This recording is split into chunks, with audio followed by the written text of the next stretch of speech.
بسم اللہ الرحمن الرحیم۔ السلام علیکم معزز طلباء کرام، آپ سب کیسے ہیں؟ آج ہم نور الانوار کے سبق نمبر 271 کو پڑھیں گے۔ آج کے ہمارے سبق کا عنوان ہے ایک مسئلہ کی تفریح۔ آج کے ہمارے سبق کی عبارت حتی اذا قال ان اشتریت سے شروع ہوتی ہے۔ دراصل ہم نے سابقہ سبق میں اتصال سوری کی قسمیں پڑھی تھی، تو آج کے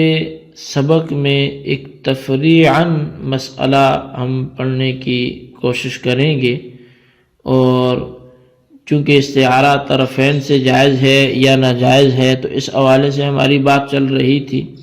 تو اسی حوالے سے گفتگو کرتے ہوئے مصنف علیہ رحمہ لکھتے ہیں حتی اذا قال ان اشتریت عبدا فهو حر، یہاں تک کہ اگر کسی شخص نے یہ کہا کہ اگر میں نے غلام خریدا تو وہ آزاد ہے، وَنَوَى بِهِ الْمِلْكَ، اور اس نے اس سے نیت ملکیت کی تھی، او قال ان ملکت عبدا فهو حر، یا اس نے یہ کہا کہ اگر میں غلام کا مالک ہوا تو وہ آزاد ہے، وَنَوَى بِهِ الشِّرَاءَ، اور ملکی سے مراد اس نے شراء لیا تھا، وَيُصَدَّقُ فِيهِمَا دِيَانَةً، تو دونوں میں دیانتاً اس کی تصدیق کر لی جائے گی۔ تفریع لاستعارۃ العلۃ للحکم، علت کا حکم کے لیے استعارہ ہونا اور اس کا الٹ ہونا وعکس ہی، اس بات پر یہ تفریع ہے۔ فإن الشراء علۃ والملک معلول، اور پس بے شک شراء یہ علت ہے، خریدنا یہ علت ہے، اور ملک ہونا یہ معلول ہے، حکم ہے۔ والاصل فی الشراء الا یشترط اجتماع الکل فی الملک،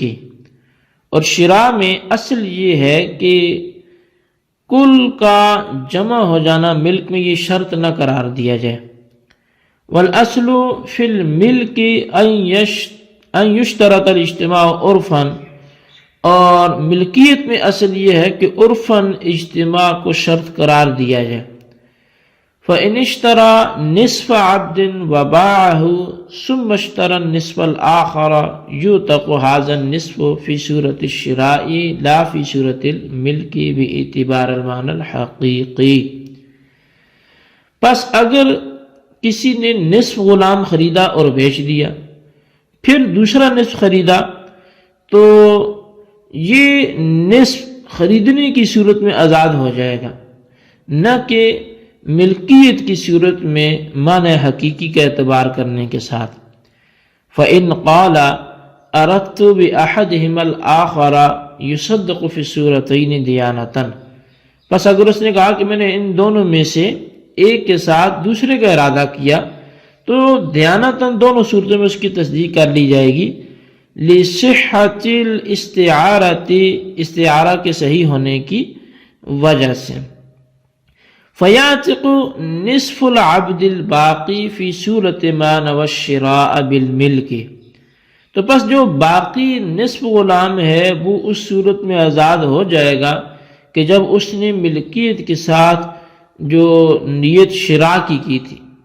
وَلَمْ يَعْتِقْ فِي صُورَةِ مَا نَوَى الْمِلْكَ بِالشِّرَاءِ، اور آزاد نہیں ہوگا اس صورت میں کہ جب اس نے نیت شراء کے ساتھ ملک کی تھی۔ وَلَكِنَّ الْقَاضِي لَا يُصَدِّقُهُ فِي هَذَا الْأَخِيرِ، لیکن قاضی اس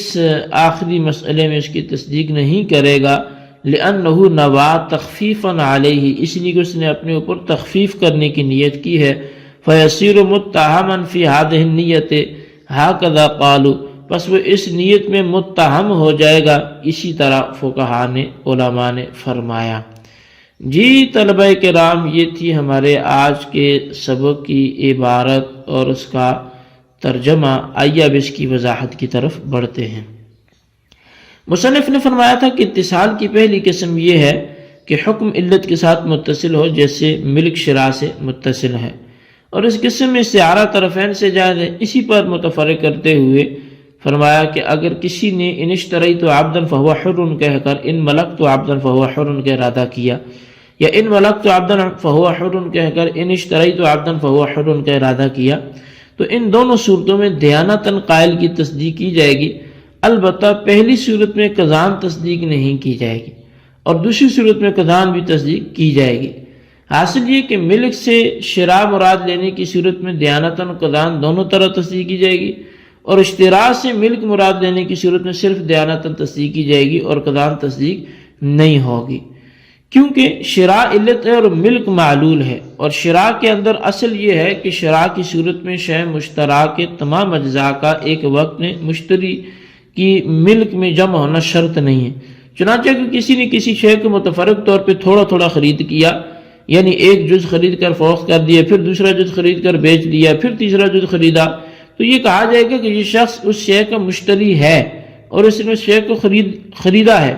اور ملک کے اندر اصل یہ ہے کہ عرفاً شے کے تمام اجزاء کا ملک میں جمع ہونا یہ شرط ہے۔ چنانچہ اگر کوئی شخص ایک شے کے ایک جز کا مالک ہو گیا اور اس کو بیچ دیا، پھر دوسرے جز کا مالک ہوا اور اس کو بھی بیچ دیا،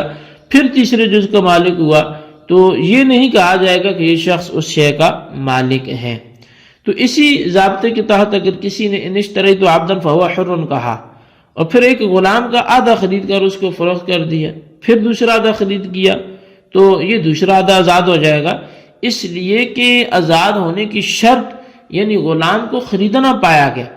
اگرچہ متفرق طور پہ پایا گیا، بس جب شرط پائے گی تو غلام کا وہ حصہ آزاد ہو جائے گا جو حصہ تحقق کی شرط کے وقت اس کی ملک میں ہے، اور جو حصہ پہلی ہی فروخت کرنے کی وجہ سے اس کی ملک سے نکل چکا ہے وہ آزاد نہیں ہوگا، کیونکہ صاحب شریعت صلی اللہ علیہ وسلم نے ارشاد فرمایا ہے کہ لا اتق فیما لا یملکہ ابن آدم، کہ اس معاملے میں آزادی ہو ہی نہیں سکتی جس میں ابن آدم مالک نہیں ہے۔ اور اگر ان ملکت عبدا فہو حر کہا تھا، ان اشتریت نہیں کہا تھا، اور پھر ایک غلام کا آدھا خرید کر اس کو فروخت کر دیا، پھر دوسرا آدھا خریدا، تو یہ نصف ثانی آزاد نہیں ہوگا، کیونکہ آزاد ہونے کی شرط یہ ہے کہ متکلم غلام کا مالک ہو، اور ملک کے اندر اصل یہ ہے کہ شے مملوک کے تمام اجزاء مالک کی ملک میں جمع ہو، اور یہ شرط یعنی غلام کے تمام اجزاء کا ملک کے اندر جمع ہونا پایا ہی نہیں گیا، لہذا جب شرط نہیں پائے گی تو غلام آزاد بھی نہیں ہوگا۔ بس اگر ملک بول کر شراء کا ارادہ کیا یا شراء بول کر ملک کا ارادہ کیا تو دونوں صورتوں میں دیانتاً قائل کی تصدیق کی جائے گی، کیونکہ استعارہ دونوں طرف سے جائز ہے۔ پس جب ان ملکتوں سے ان اشتریت مراد لیا گیا تو تحقق کے شرط کی وجہ سے غلام کا نصف باقی آزاد ہو جائے گا، اور جب ان اشتریت سے ان ملکت مراد لیا گیا تو شرط متحقق نہ ہونے کی وجہ سے غلام کا نصف باقی آزاد نہیں ہوگا۔ اب شارح نور الانوار مولا جیبن اللہ رحمہ، شارح منار صاحب نور الانوار مولا جیبن اللہ رحمہ فرماتے ہیں کہ اس دوسری صورت میں یعنی جب ان اشتریت سے ان ملکتوں کا ارادہ کیا ہو تو قاضی اس کی تصدیق نہیں کرے گا، یعنی اگر غلام نے قاضی کی عدالت میں یہ مقدمہ پیش کیا کہ اس شخص نے ان اشتریت عبدا فہو حر کہا تھا اور اس کے بعد اس نے میرا آدھا حصہ خرید کیا اور اس کو فروخت کر دیا، پھر دوسرا آدھا حصہ خریدا، تو تحقق کے شرط کی وجہ سے میرا نصف ثانی آزاد ہو جانا چاہیے، اور یہ شخص کہتا ہے کہ میں نے ان اشتریت بول کر ان ملکتوں کا ارادہ کیا ہے، اور ان ملکتوں کی صورت میں عدم تحقق کے شرط کی وجہ سے میرا کوئی حصہ آزاد نہیں ہوتا، لہذا آپ فیصلہ فرمائیں۔ تو بس اس صورت میں قاضی اس متکلم کی اس بات میں تصدیق نہیں کرے گا کہ اس نے شراء بول کر مل کا ارادہ کیا ہے، بلکہ قاضی ان اشتریت کی بنیاد پر غلام کے نصف ثانی کے آزاد ہونے کا فیصلہ دے گا۔ اس کی وجہ یہ ہے کہ اس متکلم نے اپنی ذات پر تخفیف کی نیت کی ہے، یعنی اپنے مفاد میں نیت کی ہے، اس طور پر کہ اس نیت کی صورت میں غلام کا کوئی حصہ آزاد نہیں ہوگا، اور عدم نیت کی صورت میں غلام کا نصف ثانی آزاد ہو جائے گا۔ بس شراء سے مل کی نیت کرنا یہ سراسر متکلم کے مفاد میں ہے اور غلام کے نقصان میں ہے، اور جب یہ نیت متکلم کے مفاد میں ہے تو اس نیت میں متکلم متہم بالکذب ہوگا، یعنی اس پر جھوٹ کی تہمت لگائی جا سکتی ہے، اور جب متکلم اس نیت میں متہم بالکذب ہے تو قاضی اس نیت میں متکلم کی تصدیق نہیں کرے گا۔ اس صورت میں قاضی کا تصدیق نہ کرنا اس وجہ سے نہیں ہے کہ استعارہ صحیح نہیں ہے، بلکہ استعارہ تو صحیح ہے لیکن متہم بالکذب ہونے کی وجہ سے تصدیق نہیں کی جائے گی۔ اس دلیل سے یہ بھی واضح ہو گیا کہ اگر متکلم نے ملک بول کر شراء مراد لیا تو قاضی متکلم کی تصدیق کرے گا، کیونکہ اس صورت میں متکلم نے اپنی ذات پر تخفیف کی نیت نہیں کی بلکہ تغلیظ کی نیت کی ہے، اس طور پر کہ ملک بول کر شراء مراد لینے کی صورت میں غلام کا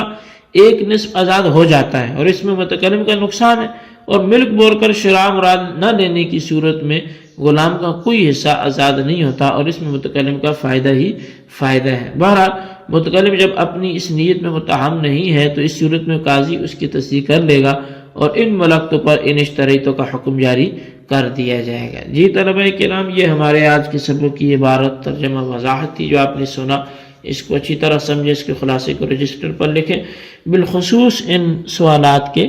جوابات بھی دیں۔